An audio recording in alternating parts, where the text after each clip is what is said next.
মক্কার কাফেররা দেখে কোনোভাবে আল্লাহর নবীকে ঠেকাতে পারে না। শেষ পর্যন্ত তারা খাত্তাবের ছেলে ওমরের বাড়িতে গেছে বিশাল বাহিনী নিয়ে।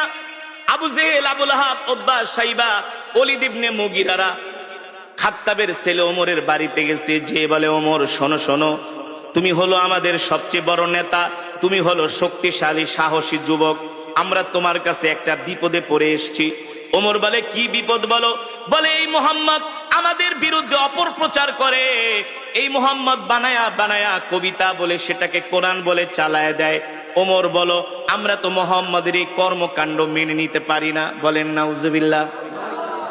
ওমর ছিলেন বুদ্ধিমান, জ্ঞানী। ওমর ছিলেন, এ কারণে একটা প্রবাদ বাক্য আছে, মূর্খ বন্ধুর চেয়ে জ্ঞানী শিক্ষিত শত্রুও ভালো। আবু জেহেল আগে ছিল শিক্ষিত, এখন হয়ে গেছে মূর্খ। কারণ ছিলেন আবাল হেকাম, হেকমতের অধিকারী, জ্ঞানের বাবা, এখন হয়ে গেছেন মূর্খের বাবা আবু জেহেল। এই মূর্খ শয়তান আয়েশা বলে, ওমর শোনো, মোহাম্মদ খুব ডিস্টার্ব করতেছি, মোহাম্মদকে তোমাকে ছাড়া কেউ দমাতে পারবে না, তোমাকে ছাড়া কেউ দমাতে পারবে না। ওমর বলে, বলো কি করা যায়? বলে, মোহাম্মদকে সাইজ করো। নাউজুবিল্লাহ বলবেন না? আরে আল্লাহ নবীকে সাইজ করবে পৃথিবীতে এমন কারো ক্ষমতা আছে নাকি? শক্তি আছে নাকি? এই কোরআন তো কারো বানানো কোরআন না, এই কোরআন তো আল্লাহর জবানের কালাম। যে কোরআনের বিরুদ্ধে কথা বলে সে আল্লাহর বিরুদ্ধে কথা বলে। আর আল্লাহর জমিনে আল্লাহর নেয়ামত খায়া যে আল্লাহর কোরআনের বিরুদ্ধে কথা বলে, তার অপমান ছাড়া, লাঞ্ছনা ছাড়া কোনো উপায় নাই। আছে? এবার ওমর বলে, বলো আমি কি করতে পারি? আবু জেহেল বলে, ডাইরেক্ট অ্যাকশন, মুহাম্মদরে শেষ করে দাও।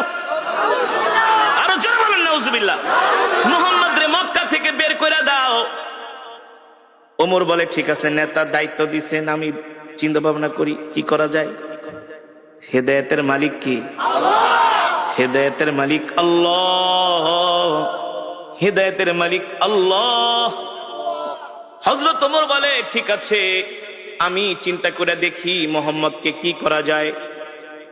হযরত ওমরের মন খারাপ, চিন্তা করতেছে কি করা যায়। আবু জেহেলের কথা শুনবে, আবু জেহেলের কথা শুনে কি আল্লাহ নবীকে অপমান করবে না কি করবে? হযরত ওমর চিন্তায় পড়ে গেলেন। তিনি মনে মনে সিদ্ধান্ত নিলেন, মূর্খ আবু জেহেলের কথা শুনে আল্লাহর নবীর সাথে বেয়াদবি করা ঠিক হবে না। তিনি শিক্ষিত মানুষ, মনে মনে ভাবতেছে, একটা কাজ করি, আগে যাই আমি নিজের চোখে মোহাম্মদকে একটু অবজারভেশন করি, আমি নিজে যে একটু মোহাম্মদকে দেখি, গতিবিধি লক্ষ্য করি, তার সাথে কথা বলি। কারণ একটা মানুষকে শুধু শুধু না যাই না শুই না তার গায়ে হাত দেওয়া, তাকে অপমান করা, এটা মূর্খতা ছাড়া আর কিছুই না। ঠিক কিনা বলে? দেখবেন মূর্খ মানুষ যদি শোনে চিলে কান নিয়ে গেছে, কানের দিকে না তাকায় চিলের পিছনে দৌড়ায়। এমন কিছু স্বভাবের মানুষ সমাজে আছে কি আছে না? ঠিক মক্কার কিছু মূর্খ মানুষরা এই স্বভাবের ছিল। ওমর ছিলেন বুদ্ধিমান, বলে, না না না, আবু জেহেলের কথায় কান দেওয়া যাবে না। আগে আমি মোহাম্মদকে যে নিজের চোখে দেখি, তার সাথে কথা বলি, তারপরে দেখি কি করা যায়। আল্লাহ নবী বাইতুল্লাহ নামাজ পড়তেছেন। হযরত ওমর বিকাল বেলা ঘুটঘুটে অন্ধকার, মাগরিবের সময় না, ওমর মনে মনে চিন্তা করে, সূর্যের আলোতে গেলে আবার মানুষজন দেখবে, মানুষজন দেখা বলবে, ওমর তুমি কি যে মোহাম্মদের সাথে মিলে গেছো। এই কারণে ওমর বলে, আমি মাগরিবের সময় বের হলাম, ঘুটঘুটে অন্ধকার, ঘুটঘুটে অন্ধকার। হযরত ওমর মাগরিবের সময় অন্ধকারে বের হলেন। আস্তে আস্তে করে হাঁটতে হাঁটতে তিনি বাইতুল্লাহর চত্বরে গেলেন, যেটা কাবা শরীফ। কোনটা? যেটা কাবা শরীফ, সেখানে গেলেন। হযরত ওমর বলে, আমি যে কাবার দেয়ালের পাশে লুকায় আছি, পালিয়ে আছি, যাতে মোহাম্মদ আমাকে না দেখে। আমি দেখি সুন্দর সুদর্শন একজন পুরুষ, সুন্দর সুদর্শন, অপরূপ সৌন্দর্যের অধিকারী। সুবহানাল্লাহ। হযরত ওমর বলে, আমি প্রথম মোহাম্মদকে দেখলাম, আমি তার সামনের সাইড দেখি নাই, শুধু পিছনের সাইড দেখছি। তার হাতগুলো এত সুন্দর, তার আঙ্গুলগুলো এত সুন্দর, পিছন থেকে তার কানগুলো এত সুন্দর। আমার নবীর চুলগুলো ছিল কোকড়া কোকড়া, অত কোকড়া না, অত লম্বাও না। সুবহানাল্লাহ। হযরত ওমর বলে মুহাম্মাদের চুলগুলো আমি আল্লাহর নবীর চুলগুলো আমি পেছন থেকে দেখলাম, দেখি তিনি নামাজে দাঁড়ায় আছেন, তার চুল বেয়ে বেয়ে ঘাম পড়তেছে, আমার কাছে মনে হলো এক একটা মুক্তার দানা ঝরতেছে। হযরত ওমর বলে আমি মুহাম্মাদের পিছনে দাঁড়ায় তাকে দেখতেছি, দূর থেকে দেখতে তার এত সুন্দর আকর্ষণীয় বডি ফিগার, সুবহানাল্লাহ।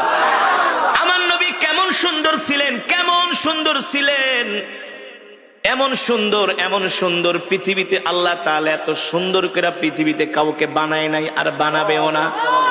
হযরত ওমর বলে আমি এবার মুহাম্মাদের পিছন দিকে দেখতেছি, মনে আছে নাকি?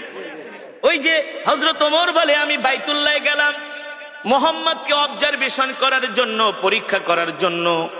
আবু জেহেলদের কথা শুনা খামাকা মুহাম্মদের সাথে খারাপ ব্যবহার করব না, আগে নিজের চোখে যায় আমি মুহাম্মদকে দেখি আসলে সে ব্যক্তিটা কেমন।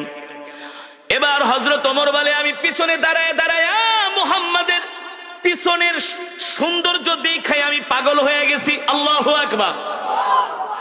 আরে এত সুন্দর মানুষটা মিথ্যা কথা কিভাবে বলে? এটা তো হইতে পারে না। মক্কার কাফেরা বইলা গেছে এ ওমর, মুহাম্মদ হলো একটা মিথ্যাবাদী, মুহাম্মদ হলো একটা পাগল। বলেন নাউজুবিল্লাহ। মুহাম্মদ হলো একটা জাদুকর। হযরত ওমর বলে আমি পিছনের দিকে তাকায় তাকায় দেখতেছি মুহাম্মদের সৌন্দর্য এত সুন্দর, আর তার চেয়ে বড় সুন্দর হলো মুহাম্মদ এত চমৎকার কইরা কইরা কোরআন পড়ে, কোরআন পড়ে। আল্লাহু আকবার। জোরে বলুন আল্লাহু আকবার। আল্লাহর নবী কোরআন পড়তেছেন, হযরত ওমর পিছনে দাঁড়ায় দাঁড়ায় শুনতেছে, আর মনে মনে ভাবে মক্কার কাফেররা তো আমাকে ঠিকই বলছে, মনে হয় এই লোকটা বানায় বানায় কবিতা বলে, নালে এত সুন্দর ছন্দে ছন্দে কিভাবে সে মিলায় মিলায় বলে। আল্লাহু আকবার। আল্লাহ নবী কোরআন পড়তেছেন, আর ওমর চিন্তা করতেছেন আরে মোহাম্মদ মনে হয় বানায় বানায় কবিতা বলে। আল্লাহ নবী বলে ওমা হুয়া বিকাউলি শাইর কলিলাম মা তুমিনুন। আল্লাহু আকবার। আল্লাহ নবী বলে এ তুমি আমাকে কবি বলতেছো, আমি কবি না, আমি হলাম নবী। যদি তুমি স্বীকার করো ইমানদার হও। আল্লাহু আকবার। ওমর কয় কিরে এই লোকটারে যে আমি কবি বলছি এটা সে জানে কিভাবে? ওমর তো বলতেছে মনে মনে, বুঝেন নাই? কিন্তু আল্লাহ নবী বলতেছে ওমা হুয়া বিকাউলি শাইর, আমি কবি না। ওমা হুয়া বিকাউলি শাইরিন কলিলাম মা তুমিনুন, তোমরা অল্প মানুষই বোঝো যে আমি কবি না, আমি হলাম আল্লাহর নবী। যদি তোমাদের ইমান থাকে আর তোমরা অল্প মানুষই ইমান গ্রহণ করবে, ঠিক কিনা বলেন? হযরত ওমর বলে কিভাবে বললো, কিভাবে সে বুঝলো আমি যে তার নামে বলতেছি সে কবি? এবার হযরত ওমর বলে সে যেহেতু আমার মনের কথা জানা গেছে, তাহলে মনে হয় এই লোকটা হলো একটা গণক। গণকরাই তো মানুষের মনের কথা। আল্লাহ নবী বলেন ওমা হুয়া বিকাউলি শাইর কলিলাম মা তুমিনুন ওয়ালা বিকাউলি কাহিন কলিলাম মা তাযাক্কারুন। আল্লাহু আকবার। এ তুমি আমাকে গণক ভাবতেছো, আমি গণক না, আমি গণক না। তুমি যেটা ভাবতেছো তোমার ভাবা সত্য নাই, আমি হলাম আল্লাহর নবী, ঠিক কিনা বলেন? তানজিলুম মির রাব্বিল আলামিন। আমি গণক না, আমি গণক না, আমি যেটা পড়তেছি সেটা হলো আমার রবের পক্ষ থেকে কোরআন। আল্লাহু আকবার। হযরত ওমর বলে এ লোকটাকে আমি গণক বললাম, সে বলে আমি গণক না, আমি যে তাকে গণক বললাম সেটা কিভাবে জানলো? আল্লাহু আকবার। আবার বলতেছে আমি যেটা তেলাওয়াত করতেছি এটা হলো আমার রবের পক্ষ থেকে আমাকে দেওয়া কোরআন। হযরত ওমর অবাক হয়ে গেল যে আমার মনের কথা এই লোক কিভাবে জানে। এখন রহস্য লাগছে কি লাগছে না? হযরত ওমর বলে এই রহস্যর উদ্ঘাটন আমাকে করতেই হবে, আর যদি রহস্যর উদ্ঘাটন করতে হয় তাহলে তো আল্লাহর নবীর সাথে কথা বলতে হবে। কথা না বলে তো আর রহস্যর উদ্ঘাটন করা যাবে না। হযরত ওমর দাঁড়ায় আছে। আল্লাহর নবী যখন নামাজ শেষ করলেন, আল্লাহর নবী তার হুজরার দিকে যাবেন, হযরত ওমর যায়া তার পথ রোধ করলেন, বললেন ইয়া মুহাম্মদ কিফ, ও মুহাম্মদ দাঁড়ান, আপনার সাথে আমার কিছু কথা আছে। আল্লাহর নবী বলে ইমশি মাই, চলেন আমার সাথে আমার বাড়িতে যেয়ে কথা বলবো। আল্লাহর নবী হযরত ওমরকে নিয়ে বাড়িতে চলে গেলেন।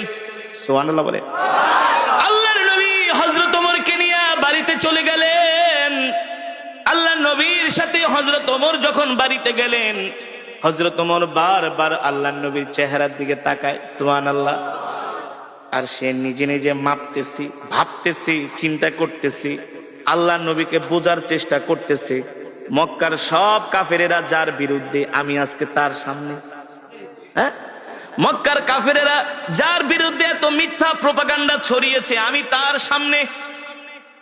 কিন্তু তার চেহারা দেখলে মনে হয় সে হলো পৃথিবীর সবচেয়ে ভালো মানুষ। তার সাথে কথা বললে মনে হয় তার মতো এত সুন্দর আখলাকওয়ালা, ব্যবহারওয়ালা মানুষ মক্কার জমিনে একজনও নাই। জোরে বলেন আল্লাহু আকবার। আরে জোরে বলুন আল্লাহু আকবার। হযরত ওমর বলে, সেই দিনই আমি আল্লাহর নবীর জবানে কোরআন শুনে আমি ইসলামের প্রতি আমি দুর্বল হতে লাগলাম। দুর্বল হতে